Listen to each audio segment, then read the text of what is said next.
formação para jovens líderes mobilizadores por um voto pela Amazônia. Agora nós vamos fazer uma breve introdução sobre as estruturas do poder hoje no Brasil e como podemos participar da política. Além do voto, é claro, você conhece outras formas de participar da política? Será mesmo que a única forma é ficar esperando de 4 em 4 anos ou entre uma eleição e outra? O modelo democrático que vivemos nos dá alternativas para nos fazer ouvidos além da representatividade do voto. Vamos lá conhecer essas possibilidades? Conhecer como a política se organiza no nosso país é super importante para quebrarmos de vez esse ciclo de falta de envolvimento, que só prejudica os mais vulneráveis. Há 10 anos, pesquisa quantitativa do Data Senado, com a colaboração da Universidade de Brasília, a UNB, indicava que 63% dos brasileiros tinham interesse em política, percentual que caiu a 53%. Mas o número que se divide em 18% com alto interesse e 35% com interesse médio ainda é relevante.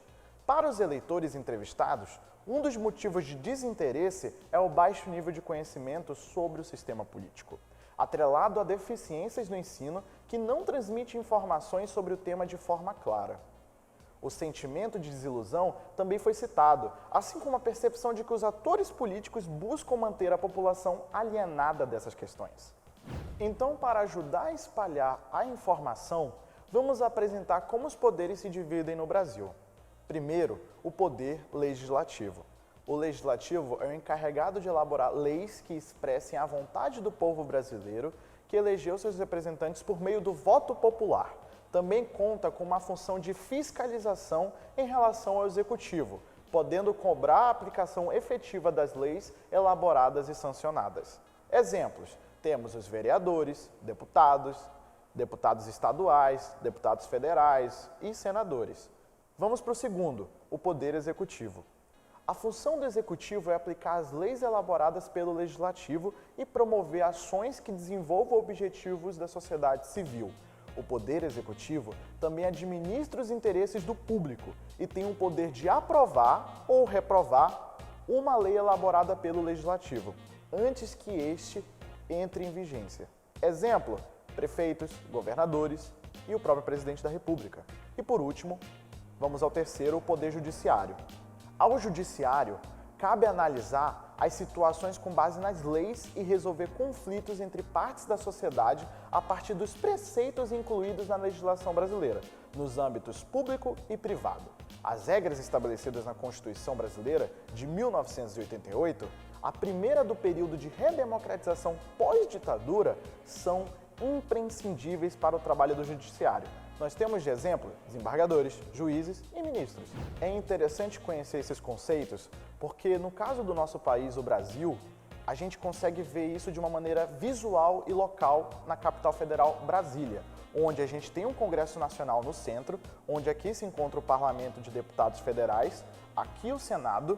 À esquerda do Congresso temos o Palácio do Planalto, que é onde está inserido a Presidência da República, e à direita do Congresso, o Supremo Tribunal Federal. Estes poderes, eles têm o dever de auto-se fiscalizar também, mas eles também estão inseridos para um observar o outro, tanto a nível local, em sua arquitetura, mas também leva o conceito para a prática, onde o Congresso olha as atividades da Presidência da República, o Supremo Tribunal vistoria, por sua vez, o Congresso e a Presidência, e todos esses setores dialogam entre si.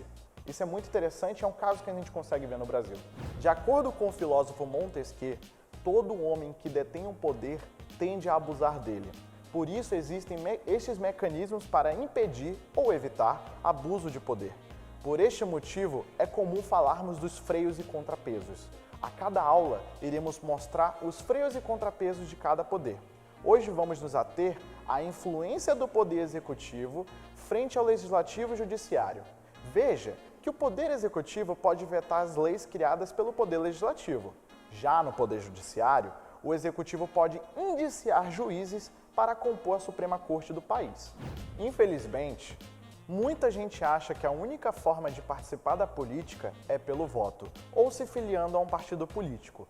Nosso tipo de democracia, a representativa, nós temos inúmeras formas de participação que, de forma didática, podemos chamar de participação ativa.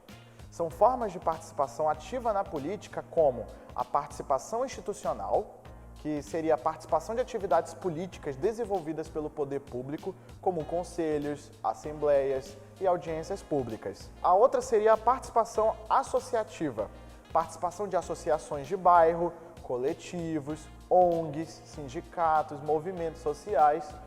E as formas mais eficazes de mobilização política são feitas por meio da participação associativa, especialmente quando praticada na forma de advocacy, que representa as ações de pressão realizadas por organizações da sociedade civil, que representam determinada causa. A outra seria a participação demonstrativa, participação de ações de demonstração de opinião, como protestos, manifestações, passeatas.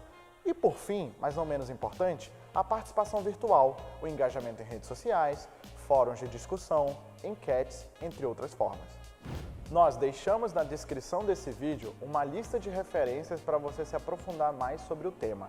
Quero te pedir para dar uma atenção especial à cartilha e ao podcast da Comissão de Jovens Multiplicadores de Agroecologia, que conta a experiência de um coletivo de jovens pela defesa de seu território através da agroecologia, uma tecnologia social regenerativa baseada nos conhecimentos de nossos povos originários.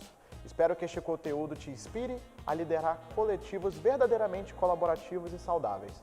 Quer saber mais? Fica atento ao próximo vídeo, em que falamos sobre o futuro das juventudes na Amazônia. Até mais!